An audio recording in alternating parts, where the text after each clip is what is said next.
वृंदावन बिहारी लाल की जय। राधा रानी की जय श्री गुरुदेव भगवान की जय। श्री राधे राधे। भक्ति प्रश्नोत्तरी कार्यक्रम प्रारंभ किया जा रहा है। आइए हम भक्ति संबंधित प्रश्नों को श्रवण करें। श्री राधे राधे गुरु जी, आपके श्री चरणों में कोटि कोटि दंडवत प्रणाम। गुरु जी, प्रश्न है आज का। हम बिहारी जी, राधा वल्लभ जी, गोविंद देव जी आदि का दर्शन करते हैं, जो कि विग्रह रूप में साक्षात ठाकुर जी ही हैं, लेकिन दर्शन में आनंद नहीं आता, कोई आकर्षण नहीं होता रूप में। बार बार मन में ऐसा भाव आता है कि भगवान तो अनंत सौंदर्य माधुर्य निधि है, लेकिन इनमें इनमें तो कोई सुंदरता ही नहीं है। क्या करें कि आकर्षण उत्पन्न हो और मन में ऐसा भाव ना आए? कृपा करके मार्गदर्शन करें। श्री राधे राधे। देखो, दर्शन करने वाले अलग अलग प्रकार के होते हैं। कोई कोई आते हैं कभी किसी मंदिर में तो क्या बोलते हैं, अच्छी मूर्ति आपने खरीदा, कितने के लाए थे? तो समझ लो कि वो भक्त है ही नहीं, उसको भगवान ही नहीं समझ में आ रहे, उसको तो मूर्ति अच्छी कितने के लाए ये सब करता है, तो समझ लो अभी श्रद्धा है ही नहीं। तो जैसे दुकान में गया हो ऐसे मंदिर में गया है। तो आपको अपनी दृष्टि बदलनी होगी। आप मूर्ति बोलोगे या श्री विग्रह बोलोगे तो समझो कि भक्ति में प्रवेश नहीं हुआ है। आप उनकी छवि को भगवान की छवि देखिए, और ऐसा आपको लगे कि ये तो बिल्कुल मुस्कुरा रहे हैं और बोलने वाले ही हैं, हम शायद अकेले होंगे तो जरूर बोलेंगे। ऐसा है, प्रभु आपको कोई भूख प्यास लगी हो, कुछ खाना पीना हो तो मुझको भी आज्ञा कर दीजिए, कुछ आपके लिए मैं भी ले आऊं। आप उनसे बात करो, ये मत कहो कि वो उन्होंने जवाब तो नहीं दिया। इतना तैयारी आपकी कहाँ है कि हर बात का जवाब वो देंगे? नहीं, वो जवाब नहीं दे तब भी बोलते जाओ। जैसे छोटा बच्चा गोद में होता है ना, छोटा बच्चा का मतलब महीने 10-5 दिन का, महीने भर का, तो माँ उससे दिन भर बात करती, वो एक बार भी नहीं बात करता। और तब भी माँ ये नहीं कहती कि तू बोलता नहीं, वो कहती ये सब समझता है, ये सिर हिलाता है, ये हमारी बात को जानता है, समझता है। ऐसे ही भगवान से आप बातचीत करो। भक्त अपनी भक्ति के द्वारा भगवान को बोलना सिखा लेता है, और भगवान बोलना शुरू करते हैं, पहले कर देंगे, या स्वप्न में बोल देंगे, या आवाज़ कहीं से प्रकट हो जाएगी, आपको सेवा का मौका देंगे। आप उनसे प्रेम करिए। प्रेम के द्वारा ही प्रभु की चीज़ों का, जैसे बोली का, छवि का, मांग का, खेलने का, कूदने का, आवाज़ का प्राकट्य होता है, प्रेम के द्वारा ही। और प्रेम नहीं होगा तो प्रभु गुमसुम ऐसे बैठे रहेंगे या खड़े रहेंगे जैसे इनको कोई मतलब ही तुमसे नहीं है। तो पहली बात तो उनके स्वरूप को आप मूर्ति मानना बंद करो, और किस धातु के बने हैं ये सी बात करोगे तो बहुत गलत हो जाएगा। आप उनको यही स्वरूप धारण करके हमारे यहाँ कृपा करके पधारे हैं, ऐसा मानो कि प्रभु ने इस समय ये रूप धारण किया है, कृपा करने के लिए ऐसा रूप धारण किया है। अब इनको हमें सेवा करनी है, जैसे चरण दबाओ, यदि ऐसा मौका मिलता है तो आप चरण दबाओ धीरे धीरे धीरे, हल्के हल्के हाथ से, और कुछ ऋतु के अनुसार तेल या घी ऐसा लगा सकते हो। श्रृंगार करो, कुछ खिलाओ, सम्मुख रखो, बातें बहुत करो उनसे, प्रेम से बात करो। तो जैसे जैसे आपका प्रेम बढ़ेगा उनकी लीलाओं का भी चिंतन करो, भक्तों के चरित्र को सुनो, भगवान के चरित्र को सुनो, फिर अपने ठाकुर जी में देखो, तो आप धीरे धीरे ये अनुभव करने लग जाएंगे कि हमारे भगवान हमेशा एक जैसा नहीं रहते हैं। कभी लगेगा कि आज मोटे तगड़े हैं, कभी लगेगा आज तो बहुत कमज़ोर से दिख रहे हो, क्या खाने पीने का सही नहीं इंतजाम था क्या, या कभी आपको मुस्कुराते हुए दिखेंगे। तो आप ध्यान से देखिए, उनसे बात करिए और भगवान हैं इस भाव से देखिए। अर्चा विग्रह अर्थात मूर्ति वाली बात करना नहीं, सोचना नहीं। ठाकुर जी इस रूप में हमारे सम्मुख हैं और कृपा इनकी है कि मुझे अपना सेवक बनाए हैं। तो सबसे सबते सेवक धर्म कठोरा, सेवक का धर्म बड़ा कठोर होता है, अर्थात कठिन होता है। तो हमको सेवक बन करके अपने स्वामी को रिझाना है। धीरे धीरे जब वो रिझना शुरू करेंगे तब तो आप दुनिया में किसी को देखोगे नहीं, बस उन्हीं को देखोगे। तो आपको ये सब जैसे भक्त चरितावली, भगवान का चरित्र, उनसे बातचीत करना, उनकी सेवा करना, वो अपनी दृष्टि प्रेममयी बनाओ, तब आगे बढ़ोगे आप। राधे राधे। शंकर लाल जी हैं धौलपुर राजस्थान से। इनका प्रश्न है, सतयुग में पूजा की क्या विधि थी और किस भगवान की पूजा होती थी? सतयुग सब जोगी विज्ञानी, करिहर ध्यान तरहि भव प्राणी, ये लिखा हुआ है। युग धर्म की बात तुलसीदास जी ने यही बताई है। सतयुग सब योगी विज्ञान, सब कब कर, ऐसा नहीं कि कोई कोई। सतयुग सब योगी विज्ञानी, करिहर ध्यान तरहि भव प्राणी। ध्यान उनको सीखना नहीं पड़ता था सतयुग वालों को, जन्मजात ध्यान योगी होते थे, ज्ञानी होते थे, योगी होते थे। और उन लोगों को ध्यान में इतनी रुचि थी कि कितने तो समाधिस्थ रहते थे। तो सतयुग में शिव विग्रह की आवश्यकता इसलिए ज़्यादा नहीं पड़ती थी क्योंकि वो निरंतर ही ध्यान में डूबे रहते थे। योगी ज्ञानी विज्ञानी अर्थात विशेष रूप से प्रभु के प्रेमी होते थे। राधे राधे। इनका दूसरा प्रश्न है, दीपावली पर गणेश लक्ष्मी की हर वर्ष विग्रह लाने पर उनके विसर्जन की विधि के बारे में बताने की कृपा करें। बस यही तो गलती करते हैं लोग भैया। गणेश जी को ले आएंगे खूब ढोलक बजा बजा करके और फिर फेंक के आएंगे उठा के पानी में। आपको कोई अपने घर में बुलावे, 4-6 दिन रखे और फिर उसके बाद उठा के समुद्र में फेंक आवे, तो आप प्रसन्न होगे कि नाराज होगे उसके ऊपर कि इसने तो हमारे साथ धोखा किया। हमको 2-4 दिन घर में रखा और इतनी बड़ी धोखेबाजी कि अब मुझको उठा के पानी में फेंक दिया इसने। तो ये तो कोई बदमाश है। भक्त वाली बात ही नहीं, तो बदमाश वाली बात हुई। आपको 4 दिन खूब खिलावे पिलावे, उसके बाद ले जाकर धक्का मार के कुआं में गिरा दे, समुद्र में गिरा दे, तो ये भक्ति वाली बात हुई कि बदमाश वाली बात हुई। इसलिए ये तरीका भक्ति का नहीं, कर्मकांड का भले हो। कर्मकांड का भले हो, लेकिन भक्ति में तो प्रेम का तरीका होता है। क्या कोई प्रेमी अपने प्रियतम को इस तरह से फेंक आएगा पानी में? नहीं फेंकेगा। यदि भक्ति है तो पानी में नहीं फेंकेगा। अरे कोई उनको फेंकने की बात भी करेगा तो नाराज हो जाएगा, नहीं हमारे प्रभु हैं, हम क्यों फेंकेंगे। तो आपको हर साल लाने की जरूरत नहीं। मंदिर में ठाकुर जी एक बार आ गए तो हमेशा के लिए आते हैं। ये थोड़े है कि हर साल प्रभु को आप ले आओ फिर फेंको, नहीं ले आओ, ये नहीं, ये भक्ति है ही नहीं।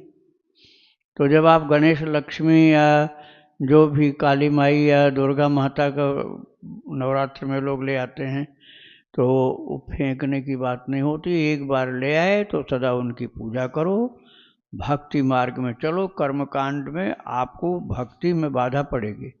राधे राधे।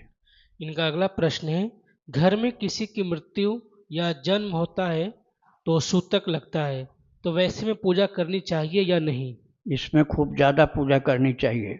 पहले से ज़्यादा। क्योंकि अब जैसे एक आदमी की मृत्यु हुई है, तैसे अपनी भी मृत्यु हो सकती है।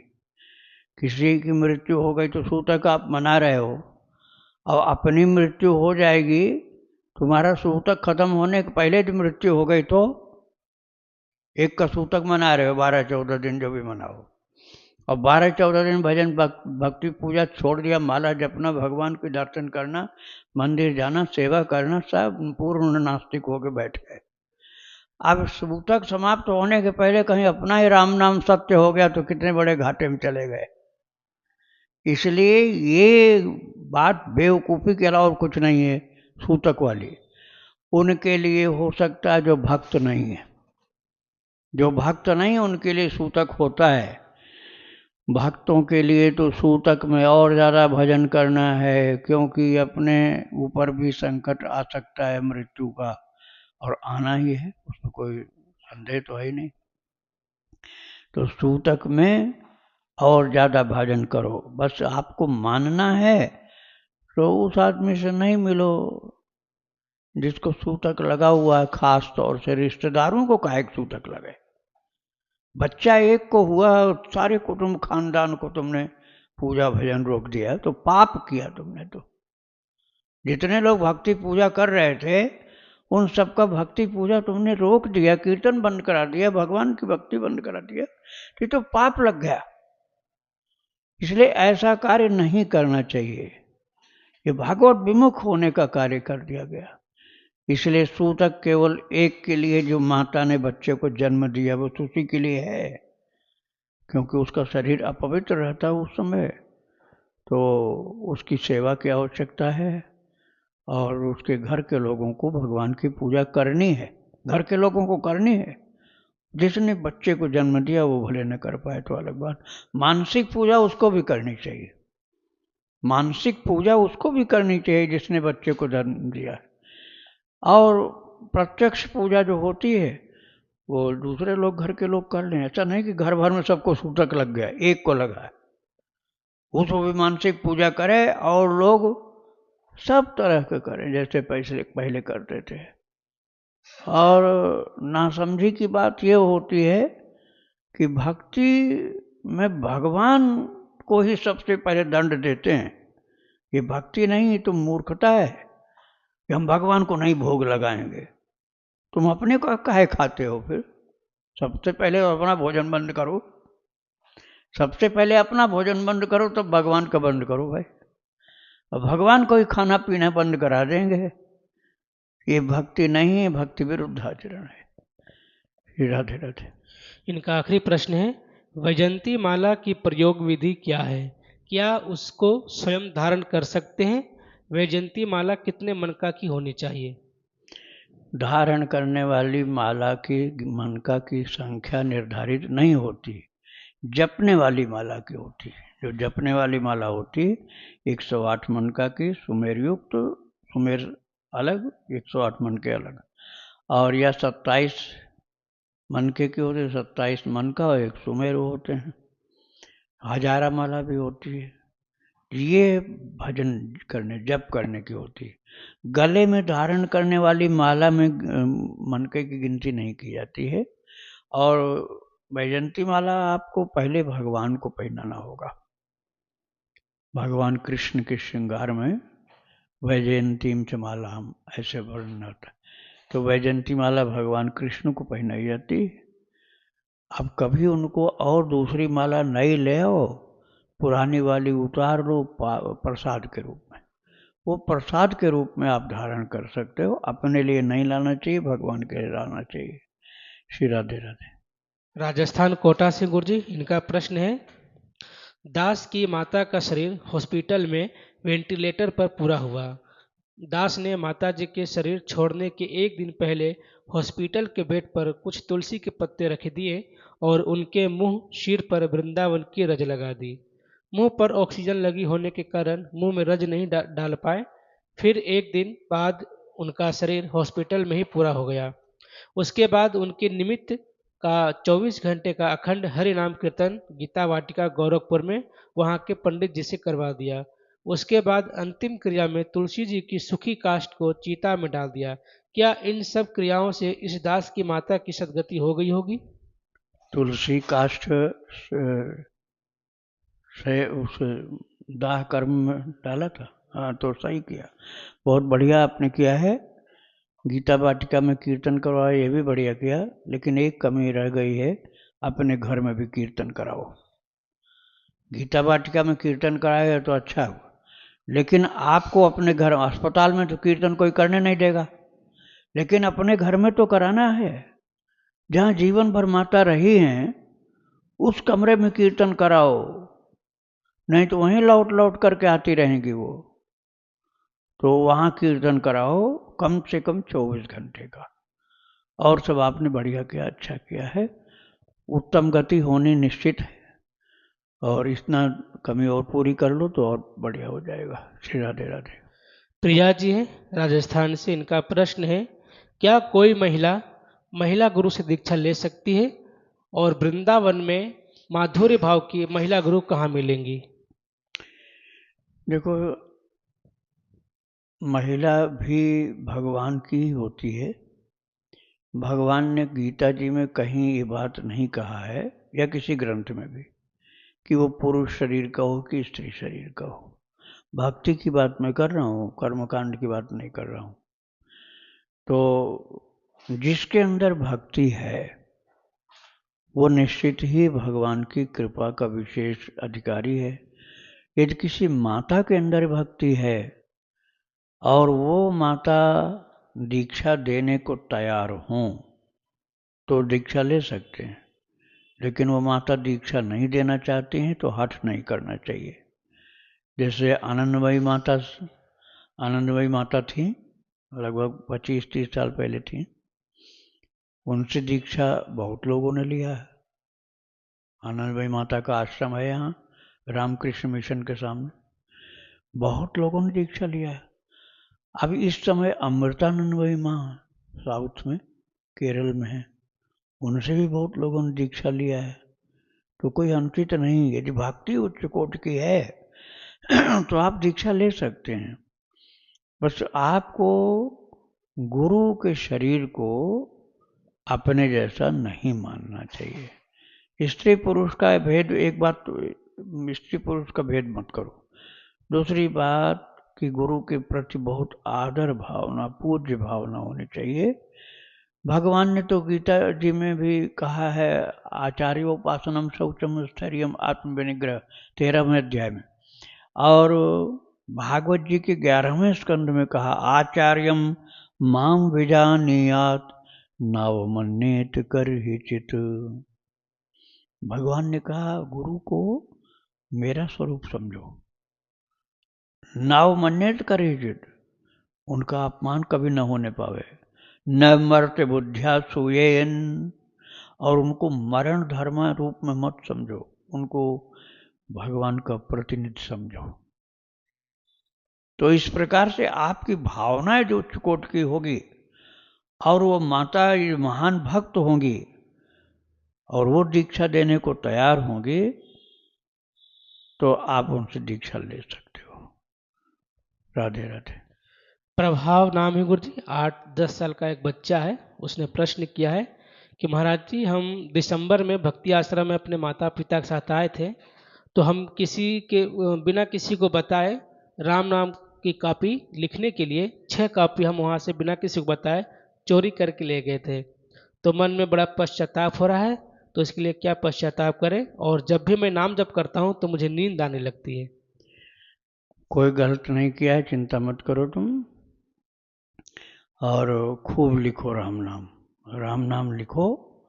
और नींद आवे तो फिर मुंह धो लिया करो, आंख धो लिया करो, थोड़ा हाथ पैर धो लिया करो, नींद भग जाएगी। फिर थोड़ा उछल कूद कर लो, कसरत दंड बैठक कर लो, नींद भग जाएगी। खूब राम राम लिखो, भगवान का कोई भी नाम लिखो। और 6 कॉपी तुम्हारे लिए रखी थी समझ लो, तुम अपनी चीज़ अपने आप ले गए, लेकिन फिर भी तुम्हारे मन में ऐसा लगे कि चोरी किया मैंने, तो तुम कभी आना तो 5-10 रुपए यहाँ भेंट पात्र में डाल देना। कापियों का पैसा तो हम लोग लेते नहीं, तो हम तो लेंगे नहीं पैसा तुमसे। तुमको लगता है कि चोरी किया है तो यहाँ भगवान का भेंट पात्र जो है उसमें 5-10 रुपए, ज़्यादा नहीं, डाल देना, तो तुम्हारा मन हल्का हो जाएगा। ऐसा नहीं लगेगा कि हमसे गलती हुई है। वैसे गलती तुमने नहीं किया है, चिंता मत करो, वो तुम्हारे लिए रखी तो तुम ले गए, ठीक है, खूब लिखो भगवान का नाम। श्री राधे राधे। कानपुर से गुरु जी, इनका प्रश्न है, क्या भक्ति आश्रम से जुड़कर सखी भाव की उपासना कर सकते हैं? सखी भाव की उपासना के लिए केवल भगवान से जुड़ना, आपको केवल भगवान से जुड़ना है, और किसी आश्रम से जुड़ना आवश्यक नहीं होता है। हाँ, गुरुदेव यदि मिलते हैं तो दीक्षा मार्गदर्शन उनसे प्राप्त कर सकते हो। जैसे मीराबाई ठाकुर जी को अपना पति मान करके भगवान से जुड़ी थी। गुरुदेव उनके रैदास जी महाराज थे, लेकिन रैदास जी दीक्षा दे करके फिर चले गए, काशी में रहते थे। ये माधुरी भाव की बात है।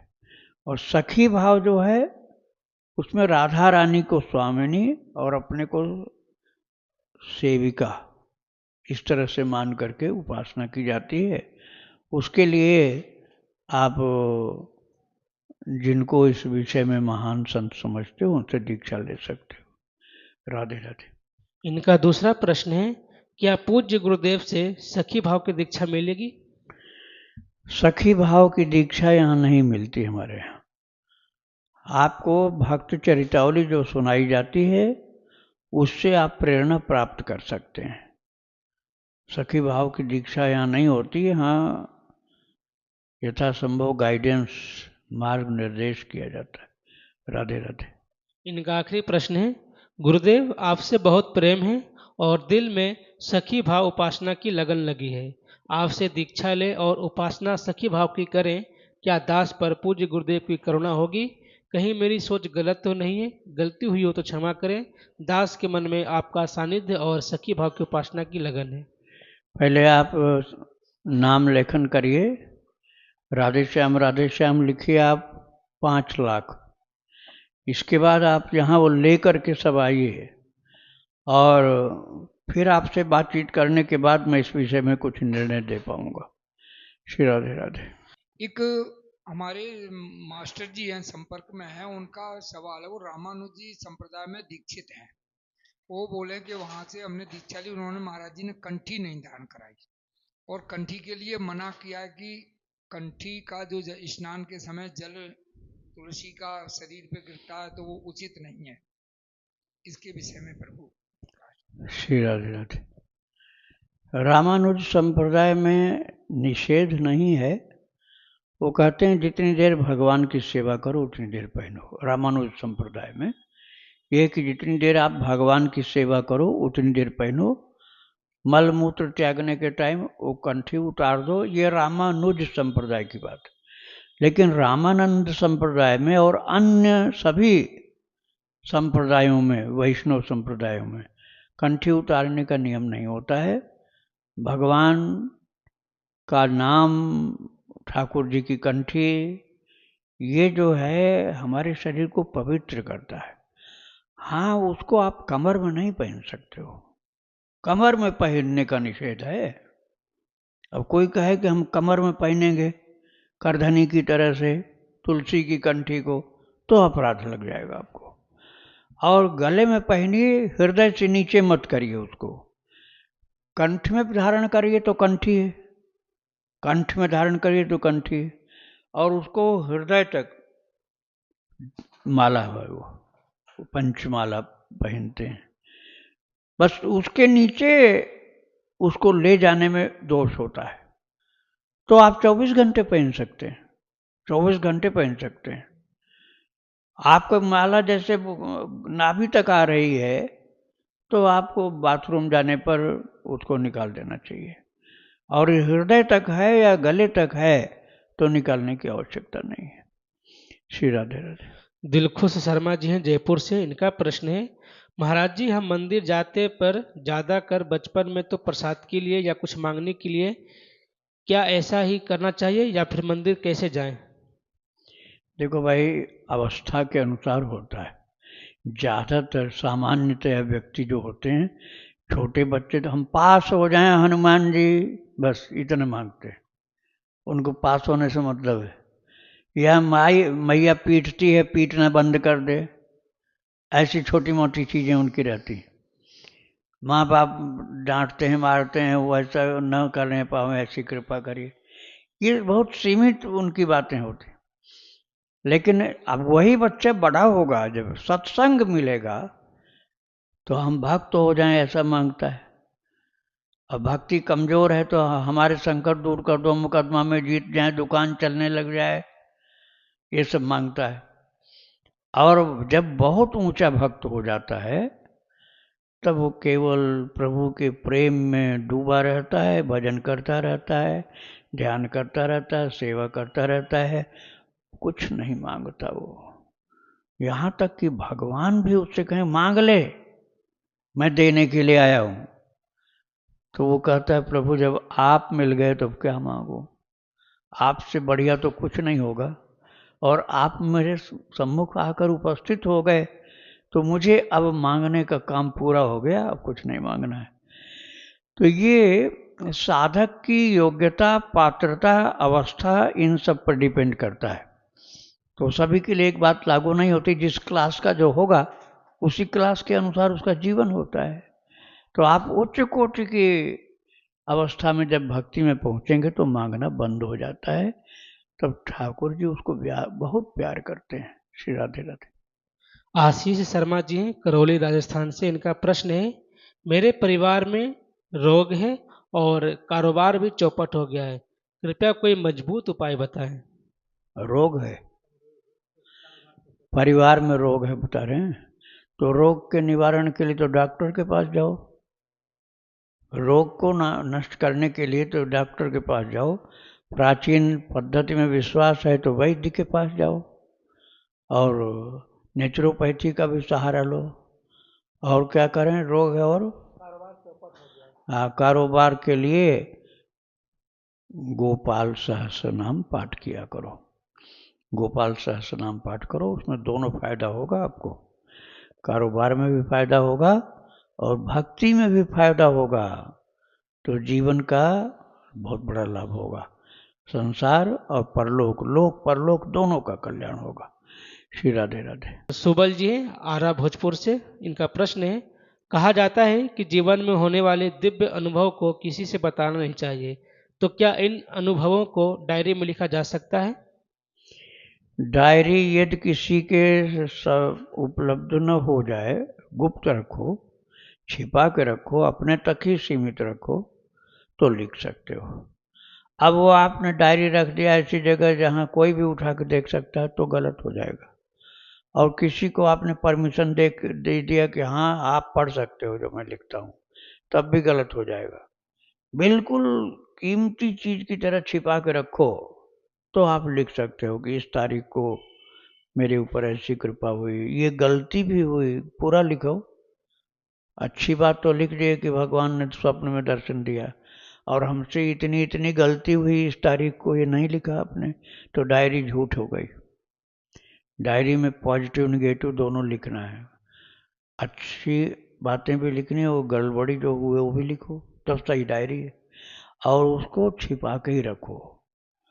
और यदि आपको किसी को दिखाना ही है तो बहुत जो गोपनीय बात है वो नहीं लिखनी चाहिए।